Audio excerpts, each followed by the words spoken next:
quiero primero invitarles que abra su Biblia en el Evangelio de Juan, capítulo 7. Evangelio de Juan, del discípulo amado, capítulo 7.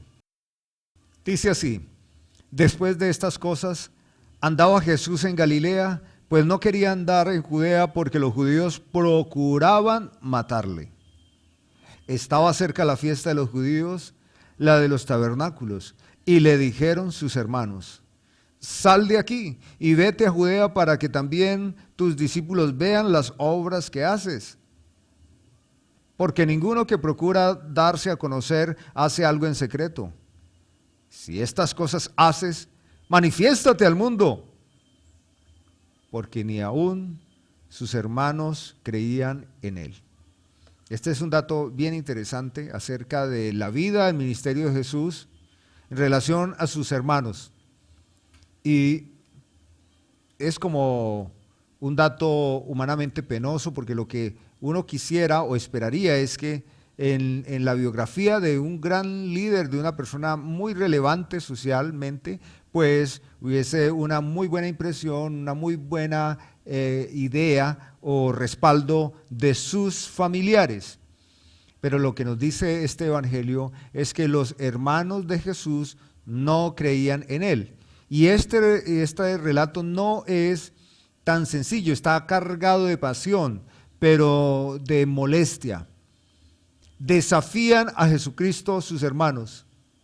Si es que eres muy gran líder, si es que te siguen mucho, si es que son evidentes, verdaderas, legítimas tus señales, pues sal y que el mundo te vea.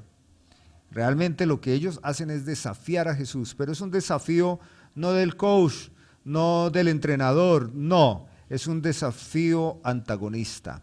Es el desafío de hermanos que desprecian a Jesús. ¿Cómo les parece? Bien, así fue la vida del Señor Jesucristo durante su ministerio, pero también es el Evangelio de Jesucristo hoy en el mundo. Lo que nos deja ver este relato es que el estar tan cerca a la fe, incluso nacer en un hogar cristiano, tener información teológica, nada de esto que nos familiariza con la fe es un indicador o suficiente para que alguien pueda creer, amar y seguir a Jesús.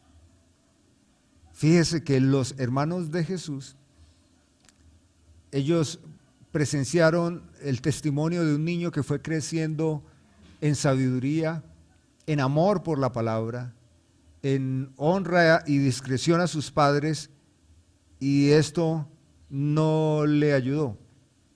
Así que la actitud de los hermanos de Jesús me recuerdan muy bien la actitud de los hermanos de José, que le despreciaron. Ahora quiero que me acompañen a la carta con la que vamos a escuchar al Espíritu de Dios algunas semanas. Santiago, la carta de Santiago. ¿Quién es Santiago? Santiago tiene otro nombre también. Jacobo, como mi hijo, Jacobo. Casi que en los evangelios habla más en ese nombre, Jacobo.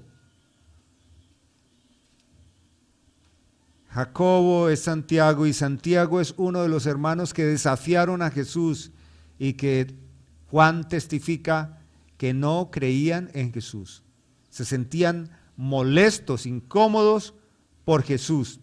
Parece que Jesús los desvinculaba socialmente, los colocaba bajo el ojo y el juicio social, y se sentían o humillados o maltratados o acusados. Y este es Santiago, quien escribe una epístola o carta universal o una carta abierta, circular para todos. Esta carta de Santiago conecta con la primera carta del apóstol Pedro en el tema del sufrimiento, de la vida cristiana, que es muy difícil en algunos momentos, que está bajo mucha tensión, pero hay algo distinto. Mientras que el apóstol Pedro nos invita a la resiliencia, o nos invita a acomodarnos y ver el sufrimiento como una oportunidad para glorificar a Dios, Santiago va a tomar ese mismo tema, pero nos va a enseñar cómo es que vamos a sacar mejor provecho del sufrimiento y cómo ese sufrimiento es tan importante en nuestra vida. Pedro dice que el sufrimiento lo experimentamos en relación con la gente y que es un testimonio para la evangelización. Santiago va a decirnos que el sufrimiento tiene que ver con nuestro propio carácter, con nuestra propia persona y cómo desde adentro Él va a contribuir en nuestra transformación. Fíjese lo que dice Santiago, cómo encabeza esta carta. Capítulo 1, Santiago, siervo de Dios y del Señor Jesucristo, a las 12 tribus que están en la dispersión, salud o bendiciones. Bien, esta es la manera como da inicio Santiago a esta carta. Recuerde que Santiago es hermano de Jesús. En algunas ocasiones el apóstol Pablo escribe cartas donde creyentes están alrededor de pastores y líderes que se incomodan mucho por Pablo y que desacreditan su apostolado. Entonces podemos leer que Pablo empieza así su carta: Pablo, apóstol de Jesucristo, como presentando esas credenciales auténticas de lo que ha sido su llamado. Podríamos esperar que Santiago así lo hiciera. Santiago, hermano de Jesucristo, testigo de todas las experiencias de vida desde su infancia hasta la cruz y la resurrección. Díganme ustedes si eso no podría dar mucho crédito, mucho más que Pedro, porque Santiago está con Jesús desde temprana edad.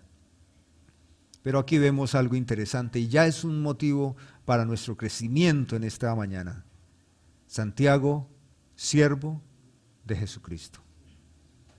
Santiago, siervo de Jesucristo. Una presentación no bien recibida o no deseada, sobre todo en este tiempo donde nadie quiere ser siervo de nadie. Pero peor, Santiago escribe y se presenta en un momento donde la servidumbre era muy gravosa. No era solamente de contexto psicológico, sino que un siervo en ese entonces era absolutamente, integralmente entregado a merced a las labores, a las órdenes, al servicio de un amo. Este es Santiago, hermano de Jesucristo, que ahora bajo el servicio del ministerio, él se ve como un siervo del Señor. Y también volvamos a recordar el testimonio de José. Él está quebrado en su corazón, muy emocionado, está llorando en una cámara aparte para que sus hermanos no lo vean, y él reconoce que sus hermanos le han hecho mucho daño, pero testifica que Dios usó todo eso para bien. Santiago ahora es siervo de Jesucristo. José, siervo de sus hermanos. Jesús se hizo siervo por nosotros. Todos los hombres y todas las mujeres que en las Escrituras fueron llamados y transformados por Dios, su humanidad, su cosmovisión se transformó de ser héroes, de ser grandes, de ser dioses, de ser poderosos, a ser siervos. Realmente esto es de lo mejor que podemos conocer de Santiago siendo hermano de Jesús. Siervo de Dios, para la gloria de Dios, para testimonio de Dios, para la proclamación de Dios y del Señor Jesucristo. Ya para Santiago, Jesús no es su hermano, es su Señor. ¿Recuerdan ustedes que esto se asimila mucho a la manera como Jesús responde cuando Santiago, sus hermanos y su madre se acercan a buscar a Jesús. Él está en medio de mucha gente, ellos no pueden entrar y le mandan a decir, hagan el favor, dígale a Jesús que venga, que aquí estamos, lo estamos buscando. Y Jesús responde, ¿quién es mi madre y quiénes son mis hermanos? Mi madre y mis hermanos son los que hacen la voluntad de mi Padre, el que me envió. Parece que Santiago se desliga de ese apellido, de ese estatus de sangre formal, social, cultural, familiar, nuclear, para ahora colocarse en la misma visión de Jesús. ¿Quién es Jesús? Mi Señor. Y Jesús dice, ¿quién es mi hermano? El que hace la voluntad de mi Padre. ¿Cómo cambia la manera de ver la vida y de ver lo que nosotros somos y para lo que estamos en esta tierra? Y luego él dice, esta carta, ahora que soy siervo del Señor, la dirijo a las 12 tribus que están en la dispersión. También judíos fuera de su tierra. Y Santiago es judío y nos dice que esta carta es en primer lugar dirigida a estos judíos. Por eso vamos a encontrar que Santiago habla muy en el lenguaje del Antiguo Testamento, muy en el lenguaje de las equivalencias, muy en el lenguaje de la ley, pero ya muy orientada a la gracia. Esto es lo primero, hermanos. Si queremos nosotros o nos reconocemos como cristianos, como hijos de Dios, nuestro sinónimo sin duda alguna tiene que ser siervo. Y lo mejor que podemos nosotros aspirar en esta tierra es a ser siervo del Señor. Yo pienso esto, que las personas gastan su vida sirviendo a hombres, a intereses humanos. En eso gastan su vida, los mejores años de su vida. Y me contaba un amigo que su hijo es muy hábil, es un profesional muy hábil y trabaja para una transnacional. Y su hijo tiene muy poco tiempo, casi no se puede reunir con su familia. Lo único que le sobra a su hijo es mucho dinero. Y cuando yo escucho esto, pienso que él es un siervo, que él es un preso, que él es la propiedad de esta transnacional. Y es tan pobre que entrega todo su tiempo y su vida para recoger dinero. Eso es ser uno un siervo.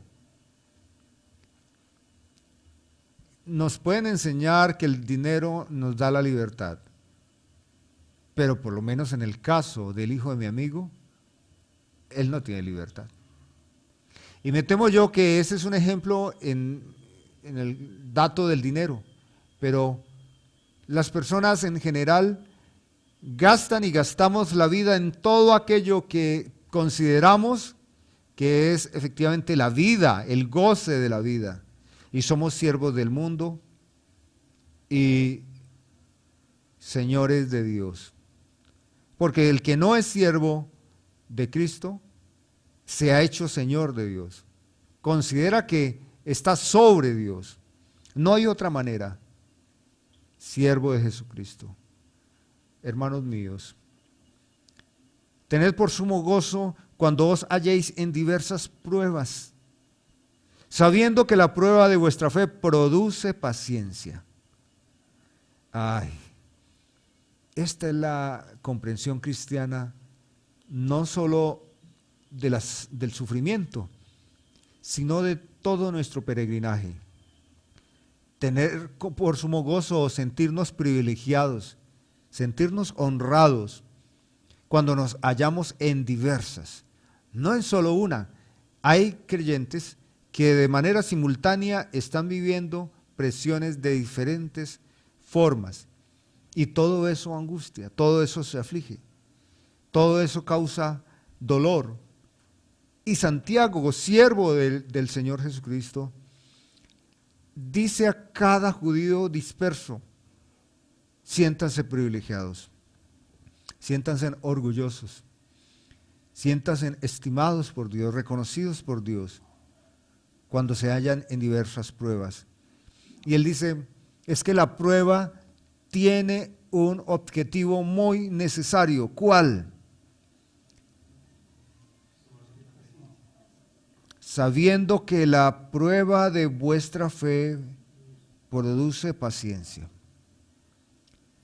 Esto se puede traducir de esta manera: comprendiendo que las aflicciones que vivimos en nuestra vida cristiana, porque nuestra vida está escondida en el Señor, produce resistencia, produce disciplina, produce constancia, produce también dominio propio, produce en nosotros una disminución notable de la ansiedad, produce contentamiento.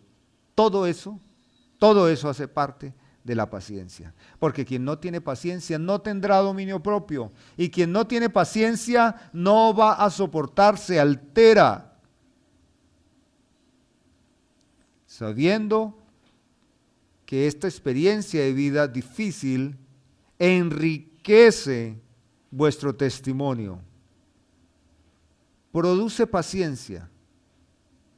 Bien, mas tenga la paciencia su obra completa, para que seáis perfectos o maduros, cabales, consistentes, congruentes, sin que os falte cosa alguna.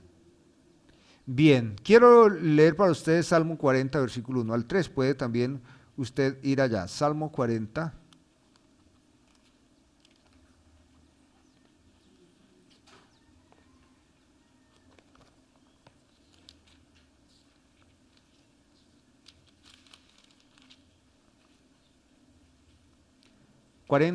Este es el testimonio de alguien que, sin escuchar la disertación de Santiago, entiende que es siervo de Dios, del Señor Jesucristo, y que es dichoso por los sufrimientos. Y es el rey David. Él dice así: pacientemente esperé a Jehová. Constantemente esperé a Jehová. Disciplinadamente esperé a Jehová. Amorosamente esperé a Jehová. Y todo lo que pueda añadir como una traducción también está acompañado con sufrimiento. Esperé a Jehová en mi dolor. Esperé a Jehová en mi sufrimiento. Esperé a Jehová en mi dificultad. Y se inclinó a mí. ¿Quién? Jehová. Y oyó mi clamor. Y me hizo sacar del pozo de la desesperación, del lodo cenagoso. Puso mis pies sobre peña y enderezó mis pasos. Puso luego en mi boca cántico nuevo, alabanza a nuestro Dios. Así es como lo vive David. Y así es la vida del creyente. En estos 3 versículos notamos lo que sucede. El Señor nos llama, el Espíritu Santo empieza a transformarnos, a purificarnos, y empezamos a vivir lo que Pedro y también Pablo habla como una analogía de entrar a un horno de fuego 7 veces más caliente para ser purificado, y empezamos a ser transformados, y tenemos que con paciencia esperar al Señor. Pacientemente esperé. Luego, en esa realidad de nuestras vidas, en algunos momentos notamos que Él nos levanta, nos da victorias, nos alegra el corazón, trae buenas noticias a nuestras vidas. Y el resultado de todo esto debe ser lo que varias veces dice el Nuevo Testamento y Salmos muchas veces. Hay un fruto de labios que glorifica a Dios, alabanza. alabanza al Señor. Que lo contrario a la alabanza sería la queja, el llanto airado, el no contentamiento. Siempre lo dice así en las Escrituras. Por ejemplo, Pablo dice que debemos ser llenos del Espíritu Santo cantando entre nosotros salmos, himnos espirituales. También nos dice el apóstol Pablo que nosotros debemos escoger lo bueno, pensar lo bueno, tener una actitud correcta. Y en ese sentido, pues, orar y alabar al Señor. Es así. Así que nos encontremos en un momento de tensión, en un momento de incertidumbre o de dificultad, no debe ser algo para nosotros extraño. Recuerda que Pedro nos advierte eso. Hermanos, no se sientan extraños, no les parezca a ustedes como cosa extraña o rara que se hallen en una dificultad. Pero lo que nos dice Santiago es que todo esto, que ya nos lo ha explicado Pedro, tiene un propósito, y es que en nosotros se desarrolle una paciencia que glorifique a Dios. Esto es algo muy distinto a la visión del mundo, y sobre todo a la visión del mundo hoy, donde la vida se entiende como el placer, el descanso, el disfrute de las cosas y el huir de todo tipo de dificultades. Es tan distinto el Evangelio. Versículo 4 dice: mas tenga la paciencia su obra completa.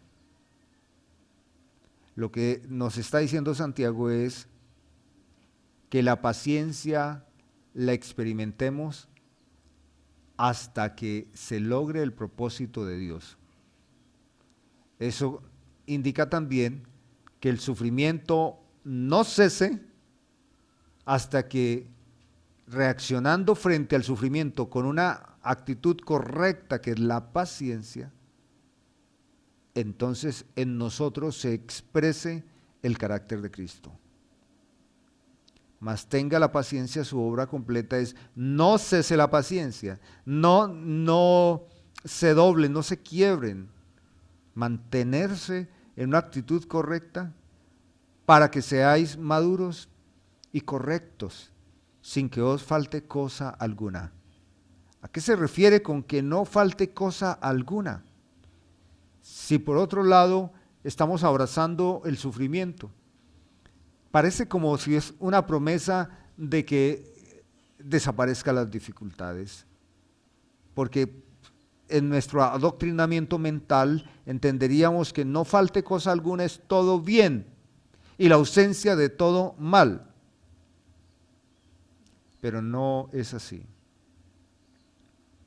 Que no falte cosa alguna dentro de la perfección del carácter, que no falte cosa alguna en nuestra manera de pensar, sentir y vivir, no en lo externo, sino desde adentro, desde nuestro corazón.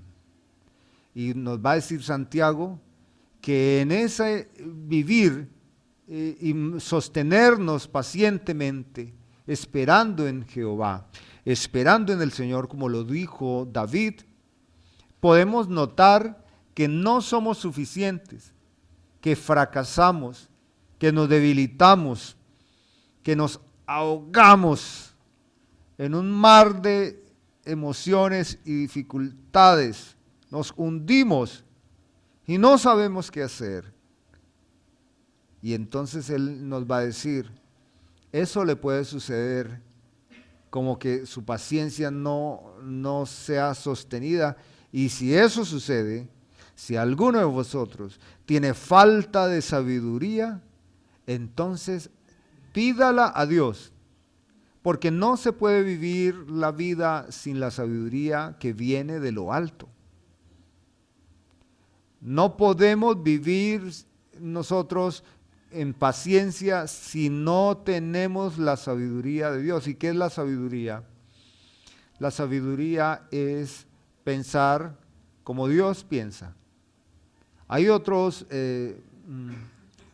maneras de explicar qué es sabiduría, pero en este caso sabiduría es poder pensar y reaccionar conforme lo hacía Jesucristo. Y ahí sí nos podemos preguntar, ¿qué haría Jesús en este momento? ¿Cómo reaccionaría en esta situación que estoy viviendo? Ya que los evangelios no nos cuentan de cómo Él reaccionó en todos los asuntos domésticos, pero ¿cómo lo haría Jesús? ¿Y por qué tenemos que enfocar en el testimonio de Jesús? Porque Santiago dice que Él es siervo, esa es su condición, y es un siervo de Dios y de Jesús. Quiere decir que el siervo no hace de su propia manera, sino que hace lo que dicta su Señor y como vive su Señor. Esto es así. Siempre nuestra referencia será Jesucristo. Pero es buena esta noticia. Santiago nos dice, si usted está como perdiendo la paciencia, está perdiendo la capacidad, haga silencio. No se exaspere. No grite. No reniegue. No golpee. No. Jesús lo dijo así. Vaya a su habitación. Cerrada la puerta de su habitación, en el secreto donde puede abrir su corazón al Señor, ore al Padre. Y el Padre entonces le recompensará o le responderá en público.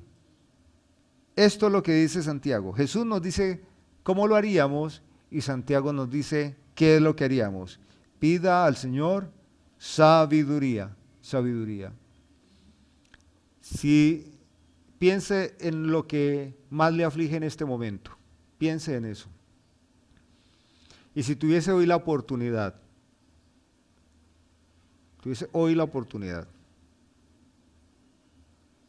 de recibir eso que pide, o sabiduría, ¿qué elegiría? Sea honesto con usted mismo, con usted misma. Suponga usted que no le reprocharían, que Dios no le diría, ¿por qué pides esto? No, sino como en el caso de Salomón, Dios le dijera, pídelo y yo te prometo que no te voy a reprochar, lo que pidas. Ese anhelo o esa satisfacción o la solución de este conflicto, problema o sabiduría. Pero quiero que sepas que si pides sabiduría, olvídate de eso. Eso puede seguir ahí. Pero tiene la opción de elegir sabiduría.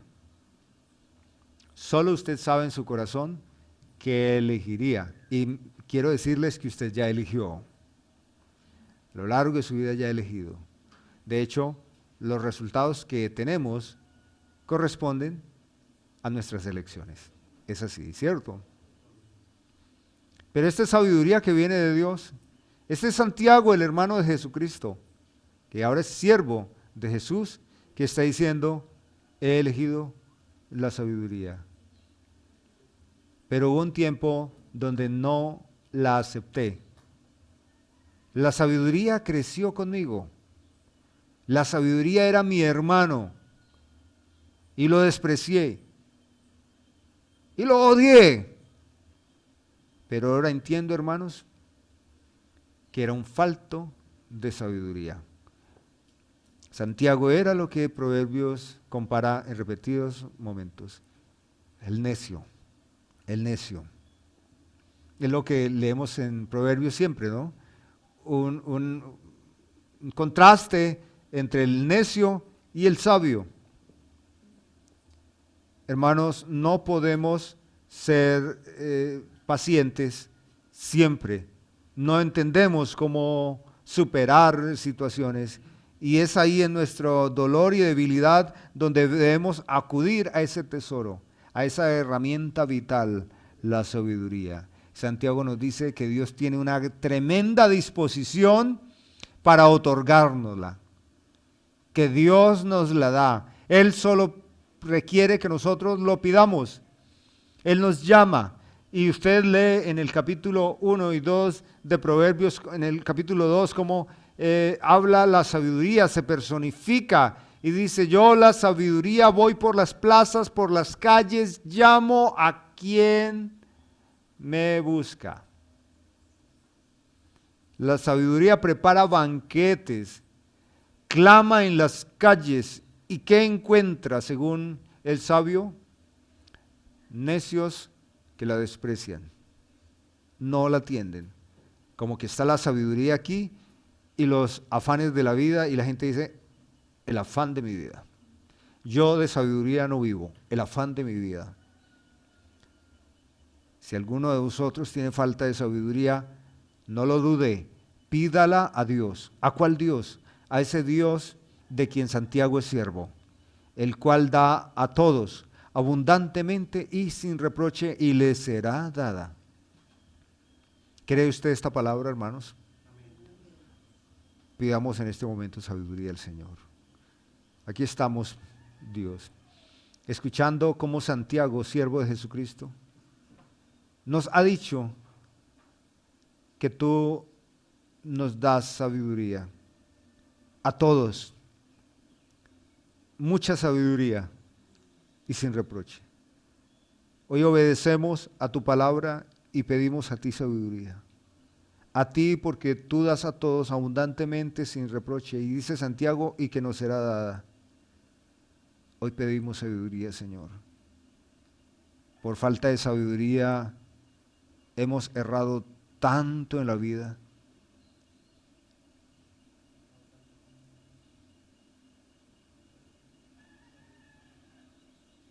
Amén. Tan sencillo como orar todos los días de corazón sincero. Señor, dame sabiduría. Más adelante Santiago nos va a explicar que la gente se engaña. Hay gente que dice que tiene sabiduría y no tiene sabiduría. Hay gente que dice que tiene discernimiento y no tiene discernimiento. Hay peritos que son humanos, pero no son sabios. Eso lo veremos más adelante. Pero en cuanto a hoy, recuerde que si usted le pide sabiduría a Dios, Él no se la va a negar.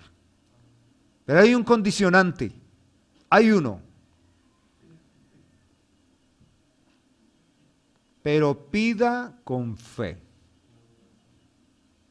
Primero es que pida con fe. ¿Cómo entendemos pedir con fe? Pues desde pequeño en las iglesias, siempre que escuchaba una predicación que instaba a la fe, recuerdo los predicadores en su homilética enérgica de aquella época, hablando duro y gritando, persuadiendo a la audiencia, tiene que tener fe, usted debe tener fe, póngale fe a las cosas. Y yo me preguntaba, pero ¿y eso qué? ¿Cómo es tener fe? ¿Cómo es vivir en la fe?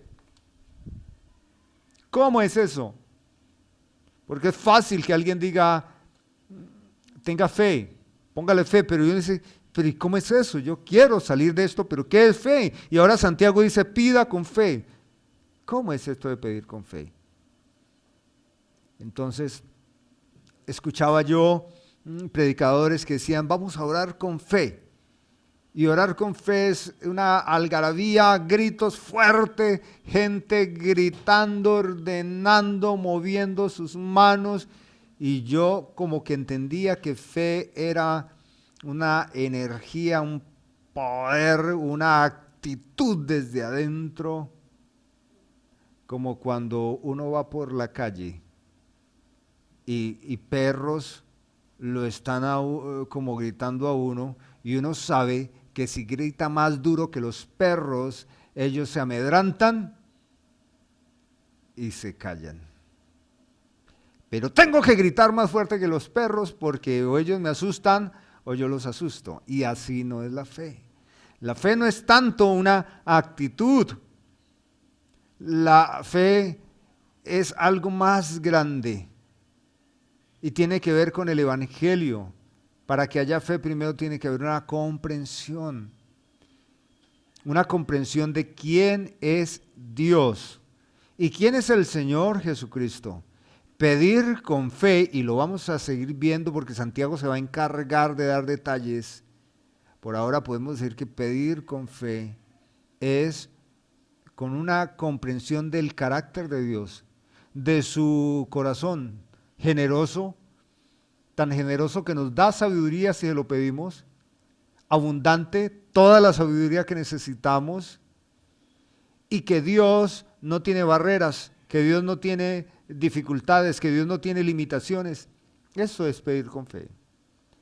La fe no es algo que tenga que ver conmigo, la fe es un don de Dios. Y entonces pedir sabiduría con fe implica una mejor comprensión de quién es Dios.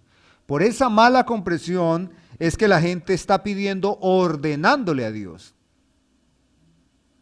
La gente le ordena a Dios porque la gente comprende que Dios ha despojado de su autoridad, de su gloria y se la ha dado a los hombres, y que los hombres dan órdenes al cosmos, a lo creado y a Dios mismo.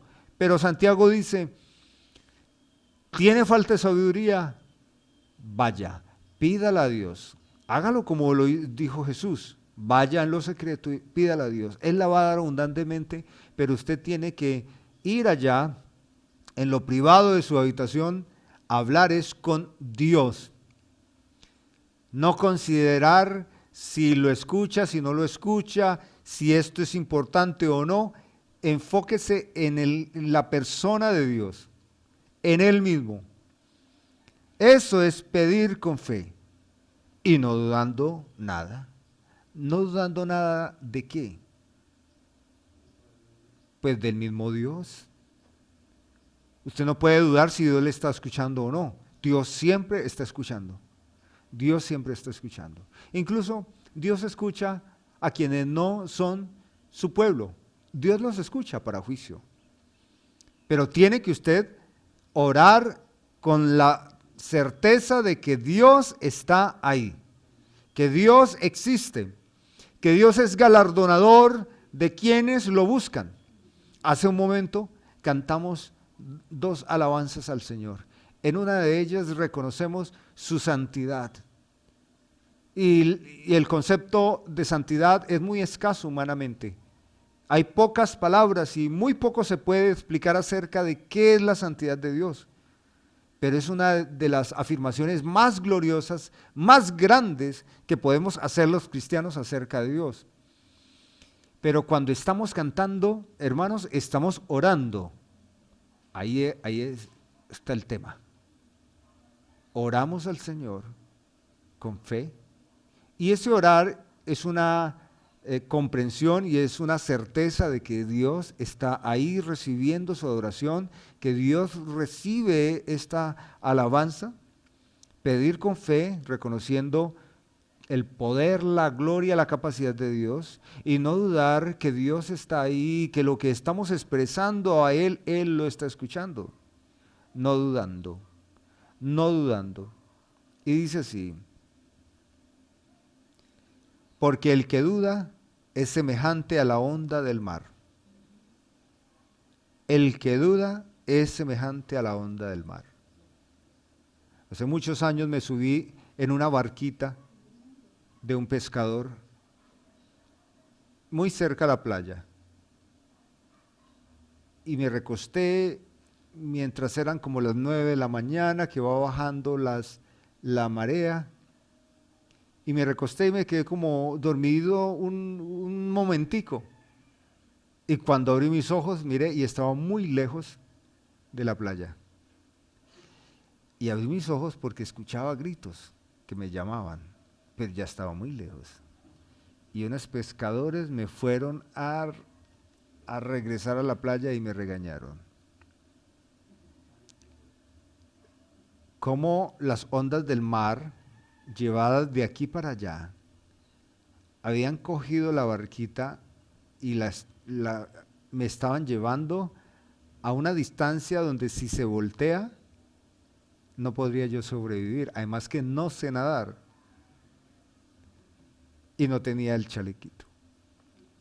Las ondas del mar hacen esto. Usted va a la playa y se ubica con el agua a esta altura y usted siente cómo el agua le hace esto y lo va llevando. Y no tiene control y lo va hundiendo y lo va llevando cada vez más hacia adentro.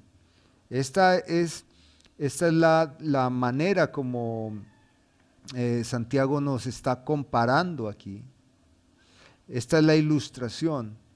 No dudando, porque el que duda es semejante a la onda del mar. Yo he conocido tantas personas como las que describe Santiago y les caracteriza algo.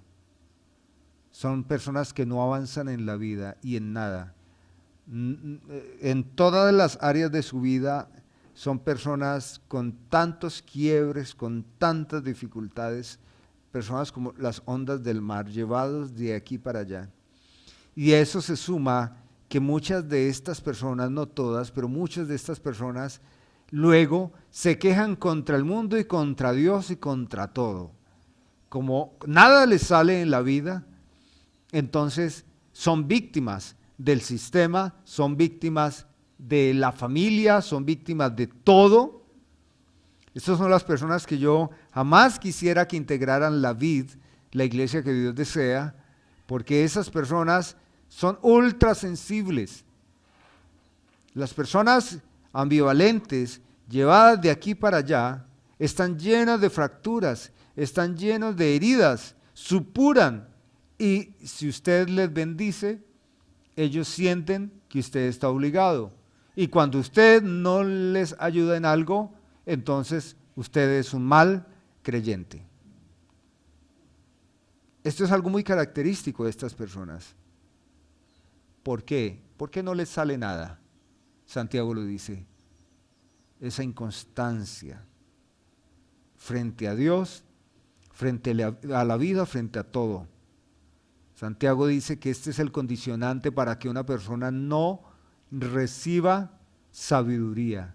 La sabiduría, diríamos hermanos, que es la salida a una situación difícil, porque nos permite comprenderla y reaccionar como Cristo. Así que lo que necesitamos es sabiduría, pero tiene que ser una persona creyente. Creyente en el Señor, conoce al Señor, no duda del Señor de ninguna manera. ¿Recuerda un caso de un hombre que duda? ¿Y qué pasa con Pedro? Pedro era un nadador. Yo hice misiones en un lugar del mar, y si hay alguien que sabe nadar son los pescadores. Los pescadores, desde que son bebés, ellos los ponen a nadar y ellos saben bucear. Ellos tienen resistencia para entrar por allá y coger a cositas y pescar y regresar. Si alguien sabe pescar, es eso. Y según el relato que nos cuenta los evangelios, Pedro alcanza a dar algunos pasos mirando a Jesús. Pero luego él observa alrededor su entorno y duda. Y entonces este hombre que sabía muy bien nadar se estaba ahogando. Y uno dice, ¿cómo? Si es un pescador. Porque ya no valen las capacidades. Cuando uno lo agobia, la angustia, el temor, la amenaza, uno pierde toda capacidad y eso funciona luego en contra de uno. Si una persona es muy hábil, esa habilidad juega en contra. Si una persona es muy aventurero, eso juega en contra y lo hunde. Todas sus habilidades juegan en contra. Y Pedro se está ahogando. Señor, si eres tú, deja que yo vaya hacia ti. Pues ven. Ven. Creer en Él es ir en medio de lo imposible. Pero pida con fe no dudando, porque el que duda es semejante a la historia de Pedro que se estaba hundiendo, es semejante a la historia de toda cantidad de personas que dicen yo fui cristiano, yo fui a la iglesia, yo fui líder, yo serví. Y todo en pasado y en el presente una permanente frustración. La persona que duda es también una persona que tiene su mente y su corazón es en sí mismo, centrado en sí mismo. Y no es que yo no he vivido muchos años, pero uno puede vivir muchos años cuando lee, ¿no? Y uno puede ir al pasado y es que la gente de hoy no quiere hacer absolutamente nada que no le dé una experiencia placentera, que no conecte con sus propios intereses. Por eso es que a esas personas les queda muy difícil orar, porque Dios no es central. Lo que es central es su propio corazón, no es central. Así que esa es una persona inconstante, arrastrada por el viento y echado de una parte a otra. Esta es la analogía. No piense pues quien tal haga que recibirá cosa alguna del Señor. Y esto suena muy cruel, muy duro, porque quien necesita es alguien que está abatido, que está sufriendo. Todos sufrimos, todos necesitamos sabiduría, pero la sabiduría tiene que recibirse porque creemos en Dios y creemos en la capacidad de Dios para acompañarnos en esta situación, cualquiera sea, como lo describió David en el Salmo 40. El hombre de doble ánimo es inconstante en todos sus caminos. Es lo que ya he dicho, y todos sus caminos, pues son todos los aspectos de su vida, en todos los estadios de su vida. El hombre de doble ánimo es inconstante en todos sus caminos. Es la manera como Santiago cierra este ítem para decir, no tiene ningún resultado, no lo tendrá. Y por lo tanto, el hombre de doble ánimo nunca podrá en las diversas pruebas desarrollar paciencia. ¿Por qué? Porque la paciencia requiere disciplina, constancia. Y el hombre de doble ánimo no podrá ser paciente y por lo tanto no dará frutos el sufrimiento, solo será sufrimiento, pero no dará frutos porque no habrá paciencia. Inconstante en todos sus proyectos, inconstante en todos sus asuntos de vida, en su familia, en su trabajo, en sus estudios, en su salud, en todo es inconstante, en todo se hace evidente que desprecia lo que Dios le podría dar. Esto es crítico para la vida del creyente. Y hay creyentes inconstantes, hay creyentes de doble ánimo. ¿Qué saben ustedes? O Santiago estará hablando de los impíos. Sí, está hablando a la iglesia. Santiago está hablando a los creyentes, que hay creyentes de doble ánimo, que hay creyentes como las ondas del mar y los podemos conocer. Y es bueno conocerlos para saber cómo como iglesia podemos servirles, cómo podemos ayudarles y hasta dónde podemos hacerlo. Es así. Entonces Santiago nos habla de la necesidad que tenemos en el sufrimiento, de la obra que va a producir el sufrimiento y es paciencia, cómo la paciencia nos va a llevar a tener una actitud más como Cristo, pero que no somos tan resistentes, así que en algún momento tenemos que ir y pedir al Señor sabiduría y que debemos tener certeza, seguridad de que es a Dios que pedimos y es Dios quien puede resolverlo, pero que no podemos ser inconstantes. Y luego Él va a hablarnos de otros dos tipos de hermanos. Este es el inconstante en el sufrimiento. Ahora habla del hermano de humilde condición. ¿A qué se refiere con humilde condición? La humildad puede tener varias acepciones. Se puede hablar de humildad en el carácter o también una acepción es la humildad como una persona de pocos recursos económicos o de no tener recursos económicos. Es una persona pobre. En este caso la traducción podría ser el hermano pobre, económicamente pobre, desprovisto de recursos económicos. El hermano que es de humilde condición, gloríese en su exaltación. El hermano que es de humilde condición, gloríese en su exaltación.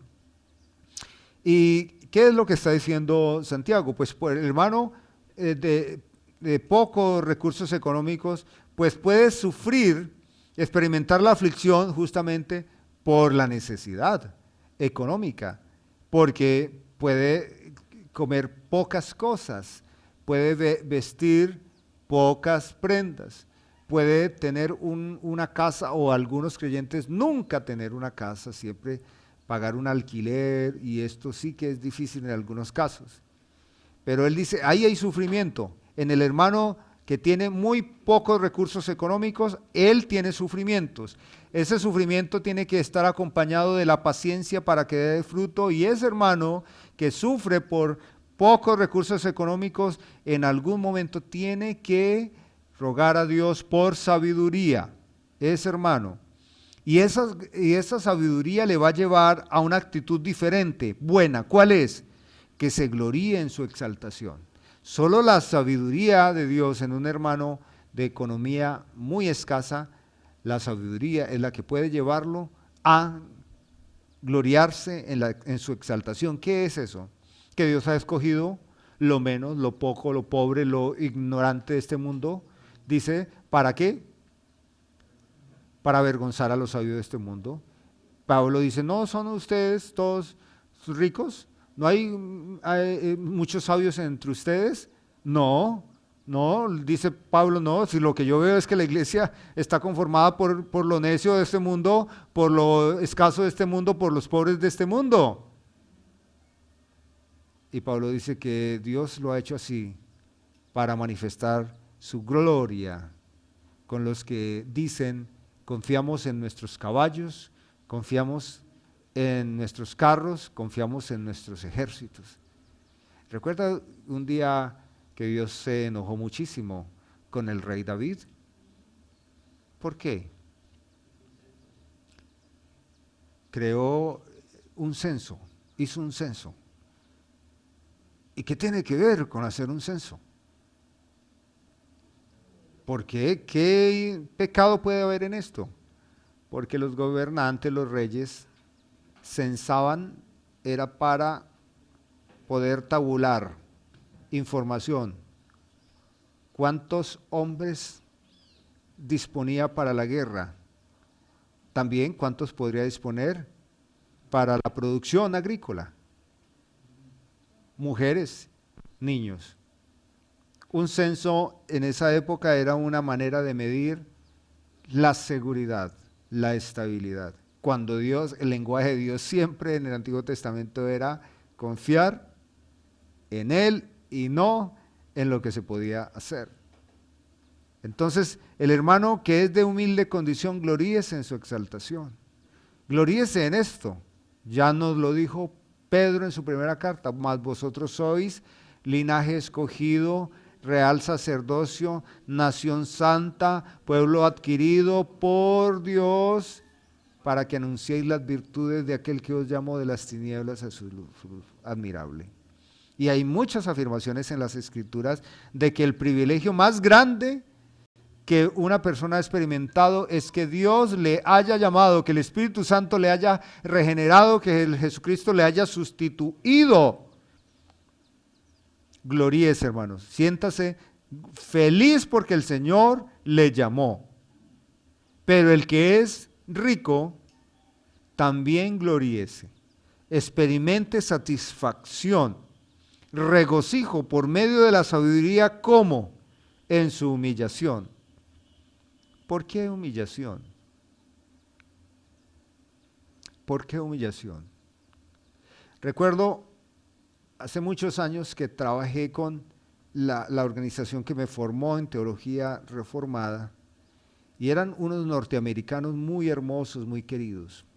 Estamos ubicados en un sector de la ciudad privilegiado, y notamos esto.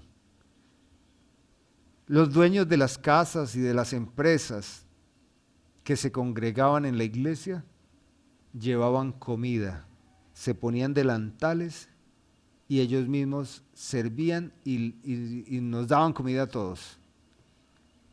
Y ellos mismos en sus carros llevaban comidas y prendas y servían a un barrio muy deprimido que había al otro lado de la ciudad. Y ellos eran los que tenían economía, estabilidad y eran los que servían. Pero ¿sabe qué notábamos? Que los hermanos de humilde condición se molestaban si tenían que servir. Y pero muy raro.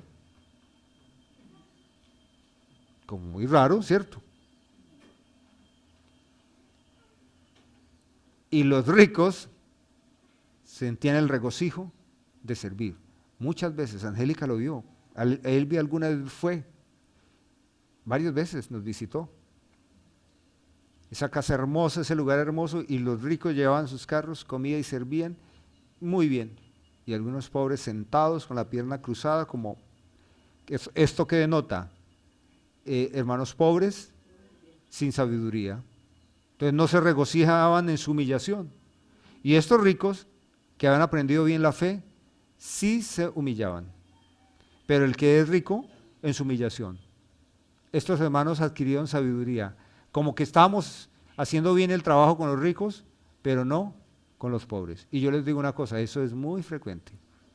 Cuando Dios transforma a alguien de verdad, las personas dejan todas esas ideas mundanas y son personas muy queridas. Pero el que es rico en su humillación, porque él pasará como la flor de la hierba. ¿Quién pasará? Todos, el rico y el pobre, pero aquí se hablan de rico. Porque cuando sale el sol con calor abrasador, la hierba se seca, su flor se cae y perece su hermosura, su apariencia. Así también se marchitará el rico en todas sus empresas. Esto es, me gusta mucho como lo dice en esta versión. Fíjese que esto que estamos viendo está enmarcado en el sufrimiento que se vive, pero que se vive como abrazando la paciencia.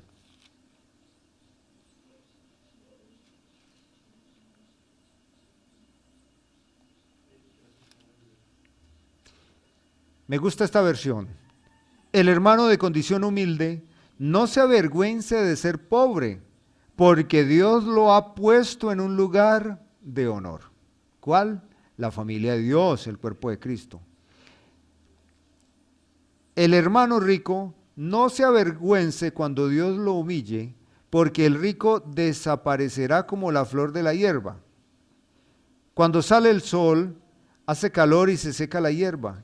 La flor se cae y ahí termina su hermoso aspecto. Así pasarán con los ricos. En un momento los vemos ocupados en sus negocios y de pronto mueren. Qué forma tan descriptiva para decirnos Santiago que cuando sufrimos debemos abrazar el concepto que tiene que fortalecerse ahí. Es teológico ahí. Paciencia. ¿Sufrimos? ¿Me está yendo muy mal? Bueno, Dios está cultivando en mí la paciencia. La paciencia aquí está relacionado con constancia, con disciplina, ¿cierto? Porque luego nos habla del que es impaciente, indisciplinado, inconstante en todos sus caminos. Él dice, y pídale a Dios que no le quite la dificultad hasta que la paciencia haga su obra completa. Hasta que haga su obra completa. Y eso se va a hacer evidente porque usted empieza a orar y a reconocer la presencia de Dios en toda su vida, en todas sus cosas, de manera tan clara, tan auténtica, y usted sabe a quién le está hablando, a quién está invocando. Y cuando eso sucede, hermanos, entonces usted, sea pobre o sea rico, usted se va a sentir privilegiado, se va a sentir usted una persona puesta por Dios, una persona bendecida por Dios, porque a la final tanto el pobre como el rico morirán. morirán. Entonces prefiero yo el testimonio de este hombre sufriendo y cómo se enmarca todo el trazo de su vida en estos 3 versículos. Pacientemente esperé a Jehová y se inclinó a mí y oyó mi clamor y me hizo sacar del pozo de la desesperación, del lodo cenagoso. Puso mis pies sobre peña y enderezó mis pasos. Puso luego en mi boca cántico nuevo, alabanzas a nuestro Dios. Verán esto muchos y temerán y confiarán en Jehová. Así que es bienaventurado el hombre que puso en Jehová su confianza y no mira a los soberbios ni a los que se desvían tras la mentira. Bendito Dios, en esta mañana quiero pedirte, Dios, que me des mucha sabiduría para reconocer que la paciencia es algo muy importante en mi vida y en cada uno de mis hermanos. Solemos ver la paciencia como algo residual, como un don de algunas personas, pero no. Resulta que la paciencia es un medio muy importante para nuestra madurez, para nuestro crecimiento espiritual.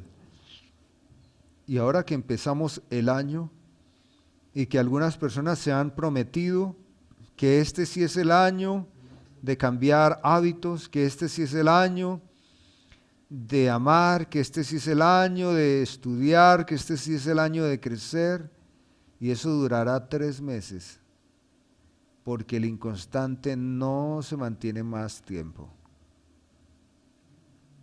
Ayúdanos en esta mañana. El punto aquí es la sabiduría para reconocer la paciencia como un bien en nuestras vidas y confiar que la paciencia nos llevará a dar ese fruto que se requiere, sentirnos contentos como tú, Señor, nos has permitido vivir, ser parte en este tiempo de la historia. Bendito Dios, hoy más que nunca te necesitamos. Y la palabra no tiene ningún efecto en alguien que no la recibe y la pone en práctica. Que no la pone en práctica es como el que la desprecia, no la reconoce como vital, como fundamental. Por eso pedimos, Espíritu Santo, que esa sabiduría que viene de lo alto, tuya, nos haga comprender, Señor, el valor de tu palabra y del mensaje para nuestras vidas hoy. Te lo rogamos en el nombre glorioso y poderoso de tu Hijo Jesucristo. Amén.